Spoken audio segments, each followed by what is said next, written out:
Dumelang. Sometimes I like watching soapies. I know a lot of people batla go bolela gore soapies are just a waste of time. But I don't believe that. There are those instances when you are watching soapies, you can learn a thing or two. So I've watched a lot of soapies. Some I don't follow that much. Sometimes even if the nice thing about soapies is that if you miss an episode, you are able to catch up. Even if you can miss, I mean, sometimes when I go to Botlokwa, there's no TV there. So as a result, if we are gone for 3 weeks, in those 3 weeks I will not watch TV. So, but when I come back and watch whatever that is on TV, any soapy that I want to watch, I'm still able to follow up. That's the nice thing about them. As much as you might have missed some other things, but when you watch it again, you are able to follow up. So because there are things that I pick up in the soapies which are important, and sometimes I even learn from what I've watched. I am able to implement that in practice. So as a result, I don't just assume that soapies are full of stories which have no impact in my life. That's not true in my case. It's my opinion. There are other people who believe that most of the things on soapies are just fiction, which for me is not the case. So I was watching this soapy called, they call it, nowadays they are no longer called soapy because they call them a drama, but basically it's a soapy. I was watching this drama called Smoke and Mirrors. I think it's on ETV. I watch it once in a while. If I happen to be moving around channels and I see it, I can't even tell you the exact time that it's normally flighted because I don't watch it regularly.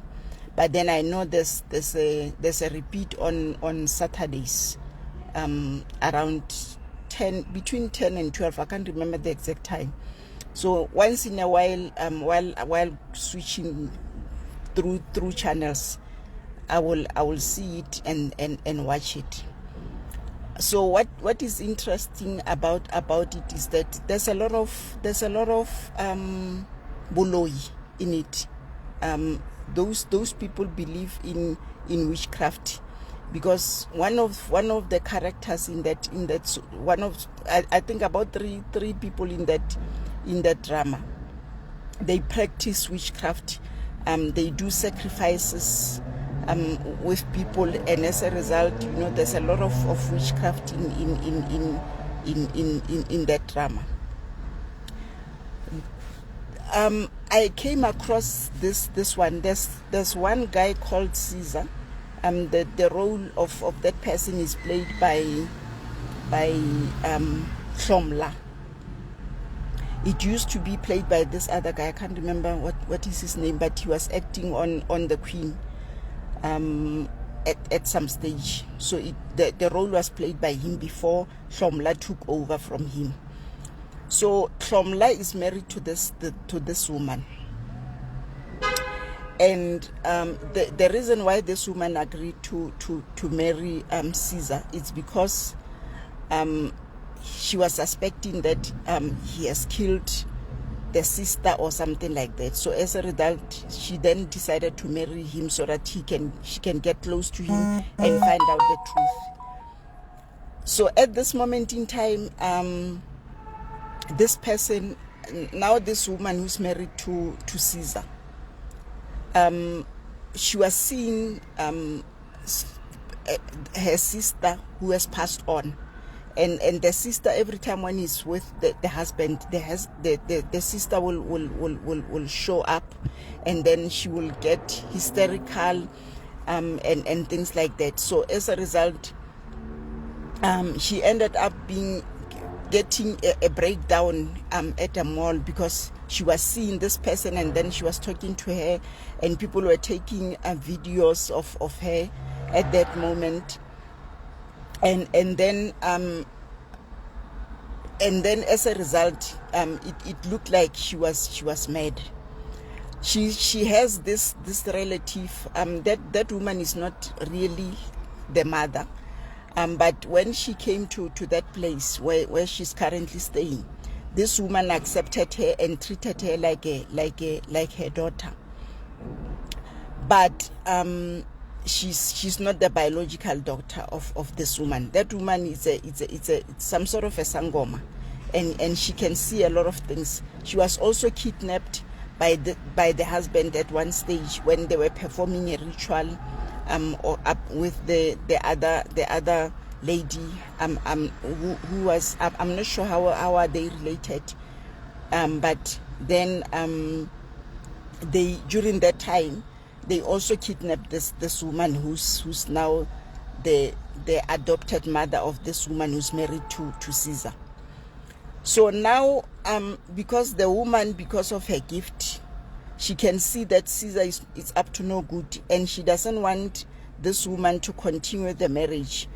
But this woman is now in love with Caesar, and as a result, she no longer wants to get out of the marriage, and she's not even doing. Hi, Masichaba.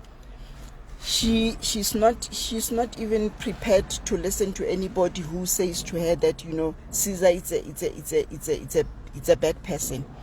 So what happened is that after the breakdown, the mother and this other guy who's staying with the adopted mother then decided to kidnap this person because she wanted to perform something so that she can make her to be able to see that the husband that she's married to is not a good person.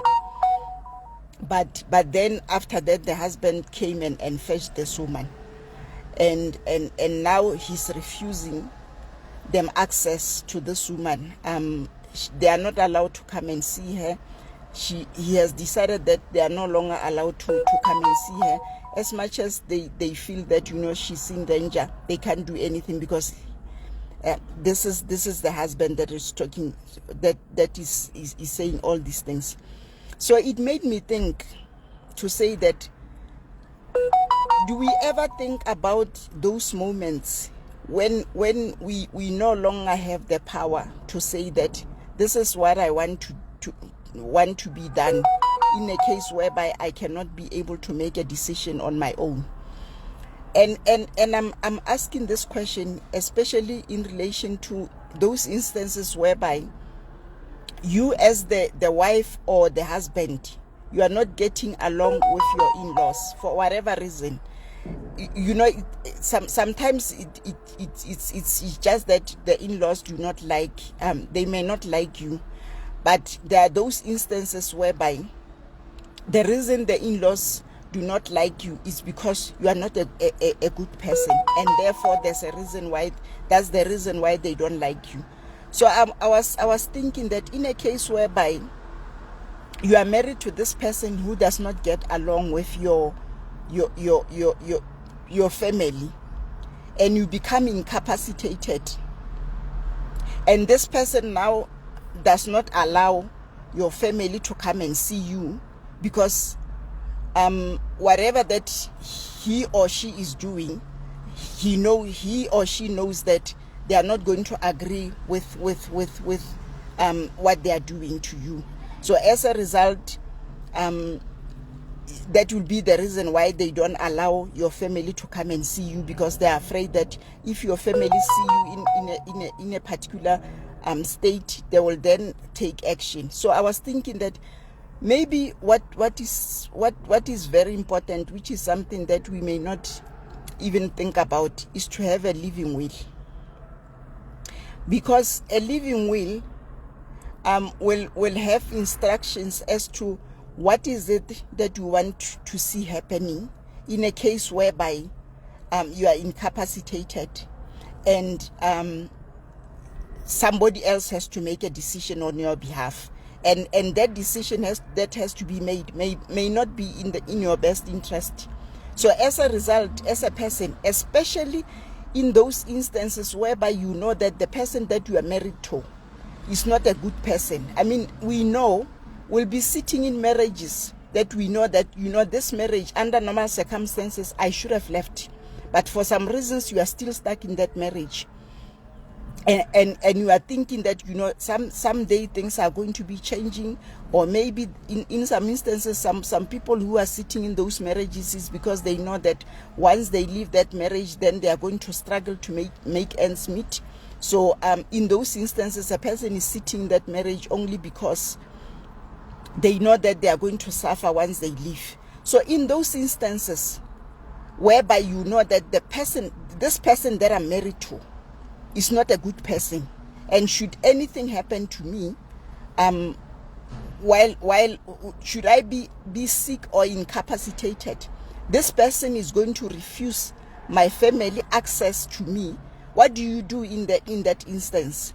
Because for me, I think it's very important. That thing opened my eyes in terms of what is it that I need to do in relation to a living will, because at this moment in time I'm going to sit down and draft a living will, because I don't want stories when I'm incapacitated. I want my wishes to be taken into consideration at that particular point in time as to what is it that is supposed to be done, who's supposed to make decisions about what is supposed to happen to me, where am I supposed to go, and all those things. So I'm just making this live video to remind people who might be sitting somewhere in a situation where they know that if I become sick or something, or incapacitated, because being sick, you can still, if you are able to make a decision while you are sick, it's better.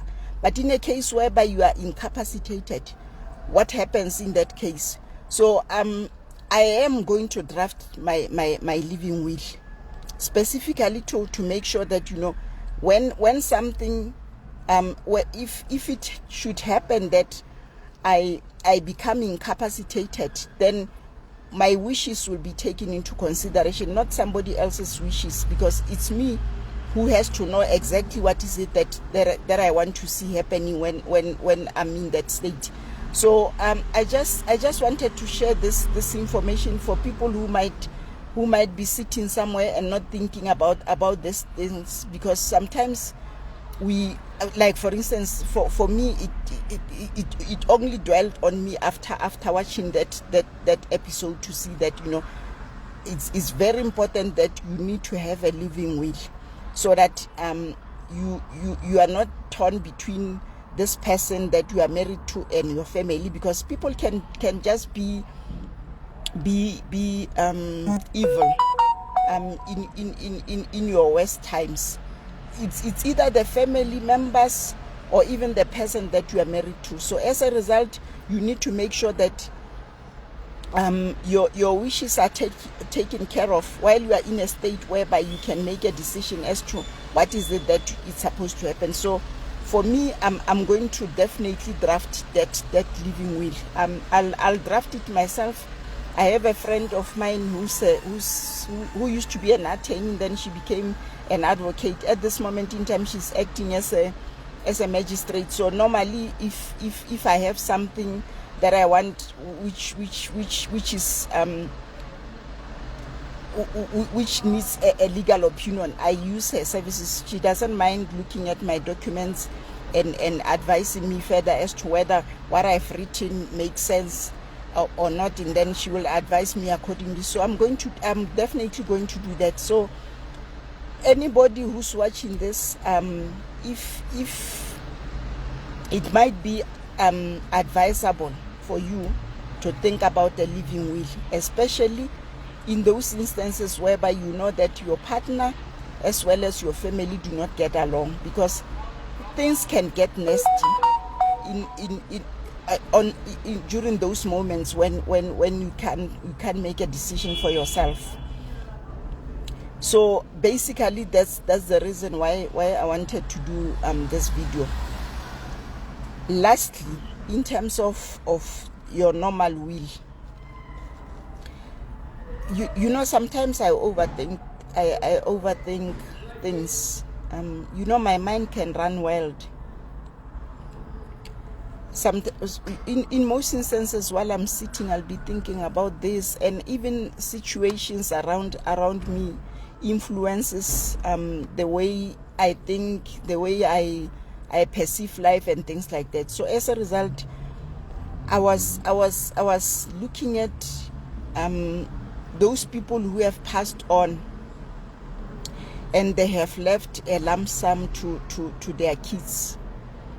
And those kids, I don't even know a single person who had money, who had inheritance money, and they use that money wisely.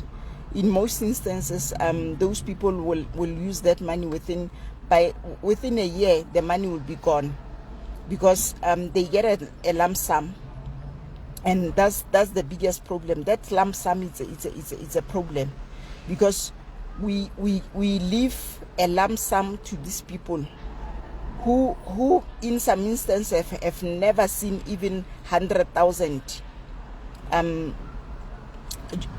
during their lifetime, and now all of a sudden this person wakes up in the morning and they find out that they have 100,000. For instance, I'll just make an example with a very small amount, which is 100,000. They find out that they have 100,000, and this person goes crazy, and they spend that money within a very short period of time, not taking into consideration that, you know, you had to work for many years for you to reach that lump sum, and this person just comes in and then uses your money as they please within a very short period of time. Within a year, that money is gone. This person is a hobo, because in some instances, even if they are working, they leave their work and go and entertain their friends with your money. So it made me think also, and I'm looking at my 4 kids. You know, I raised those kids to say to them they must never look down on people.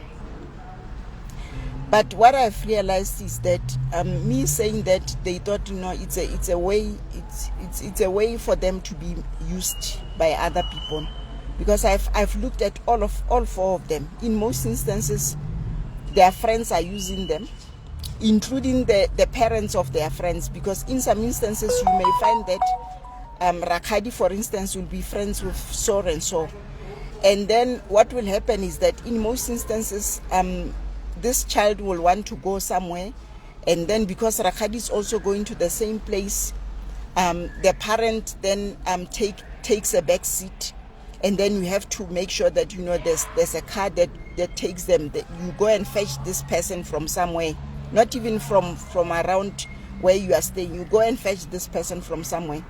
On top of that, they don't even say to you that, you know, here is 200 rand or here is 100 rand, please put in petrol in your car, because as much as you are going to that place, for me it's a saving, because I don't have to take this child to this place where I was going to spend a lot of money if it was me who was going to take the child there. No, they just look at you and as if it's an obligation on your behalf, and each and every time something like that happens, and I talk to these kids about this thing, they look at me funny, as if I'm being impossible, and as a result, I'm supposed to let these people use me without complaining, because you are talking about people who are working. If it's a person who's working, it's understandable, but these people wake up early in the morning and go to work. So as a result, and even the schools that they are attending, you can see that it's because these people can afford. Because if they are attending the same school as my child, then which means they can also afford to have money, not necessarily a car, but they can still have money to be able to take their child wherever that this child is supposed to go. Because if they have to go and call an Uber, they are not going to take that Uber or Bolt for free. They have to pay for that. But in an instance whereby they see you as a parent of this child, then they take advantage. So as a result, these kids, my kids, have got this thing of being this woman who was bo Mosamaria. Ba nagana gore ke bo Masamaria to an extent ya gore bona they must take care of these people, transport them, do whatever, and so as a result, because of that, I have told them this. They know about this, that I'm not happy about the way you allow yourselves to be used, because as much as I understand that, I have told you that you never have to look down on people, but it doesn't mean that you allow people to take advantage of you. You should be able to draw lines and set boundaries so that people do not take advantage of you.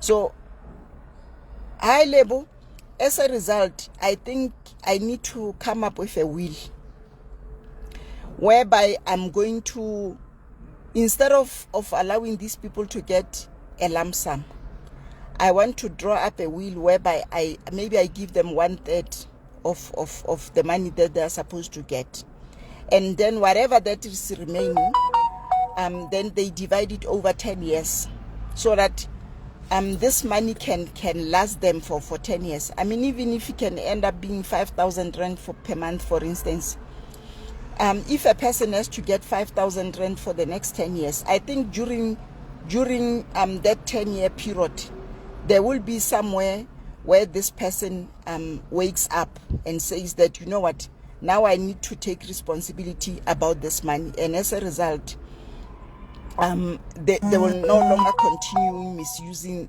that money.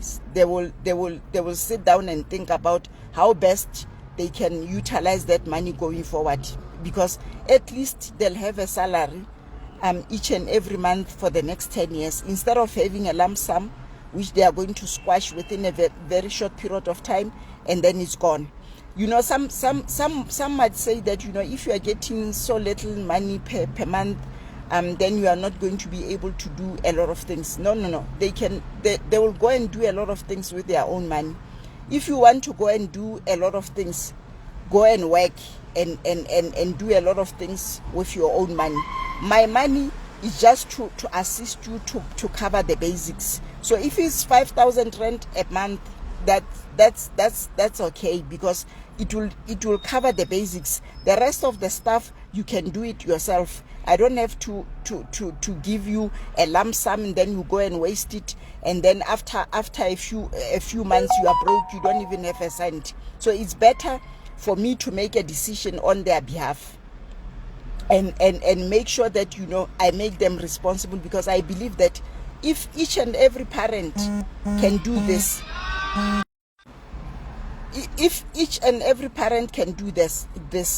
we are going to see more and more of these kids behaving differently, because they'll know that my mother or my father or both my parents have got this for me, and as there's a possibility that in terms of my will, I'm only going to get 1/3, and then the rest, let's do it the same way as the pension. The pension fund, unless you resign, if you go on retirement, 1/3, the rest of the money you get it over your lifetime. So in this instance, it's 10 years, and during that 10 years, we hope that somebody will wake up in the process and do the right thing. So as a result, now I'm going to draft my will, and I'm going to do exactly what I'm saying at this moment in time. I know I've watched a lot of people, including grown-ups. This is not only done by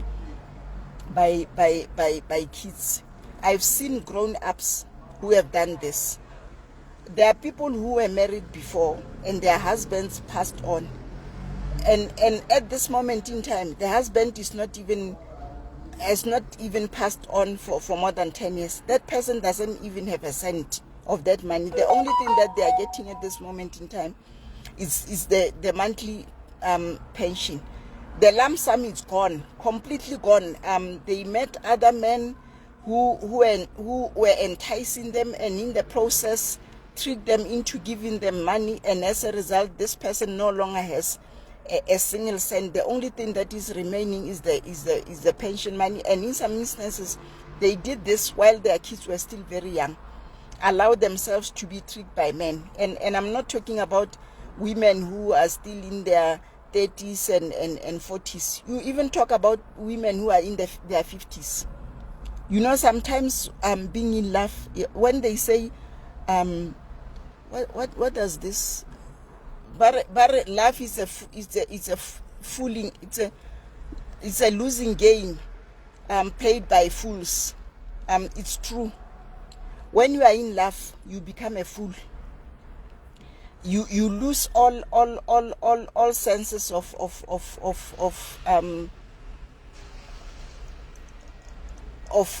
what is this? Of rationality. You become a fool, whereby this person will spin a story for you about businesses. In most instances, most of these women who have lost their money to these men, the men will be telling them about a business that they have to go and open up and blah blah, and as a result, you know, they think they can make a lot of money out of that business, so therefore they must give them the money. So then they end up losing their money because of that. They will never see a cent of that money that was meant for business. This person will take this money and disappear. So as a result, we need to protect our assets in terms of making sure that we don't give people lump sums. Unfortunately, with spouses, I don't think with spouses, I'll have to find out also whether with spouses you can also make the same provision, whereby you say this person must get 1/3 of whatever, and then the rest must be given to him or her over a period of time. Because you know, if we could die and wake up, sure, some of us were going to die all over again. When you look at how these people can misuse your money while you have passed on. So as a result, you know, that's what I'm going to do, and anybody who's watching this can also think about that. Maybe you didn't think that, you know, you can come up with something, with a will like that, whereby you give them 1/3 and the rest of the money is given over a period of time, maybe 10 years. I think 10 years for me makes sense, because I think during that period this person will come to their senses and do the right thing. Thank you very much for watching.